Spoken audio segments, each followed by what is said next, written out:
বলছি শোনো ভাই, তোমাদের সবাইকে বলি, এই আমি মাঝে মধ্যে বাড়ি গেলি পারে আমার দু একটা ছোটখাটো ভাই, দাদা, তারা বলে কলকাতায় কি কাজ করিস, কাজ কি আমাদের হবে না? তো ভাই আমি বলছি কাজ তো হবে এখানে, তবে কলকাতার মুম্বাই সে একই অবস্থা।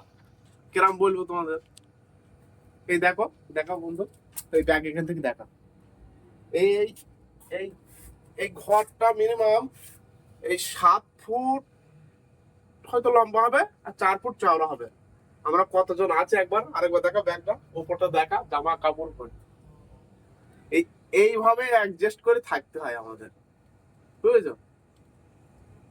এই কলকাতার মুম্বাইয়ের অবস্থা একই। তা ভাই তোমরা বাড়ি আছো, ভালো আছো, দিন শেষে যত কষ্টই করো ফ্যামিলির মুখটা তো দেখতে পাও, বউ বাচ্চার সাথে তো শান্তিতে থাকতে পারো, ওটাই জীবনের সুখ। ঠিক আছে?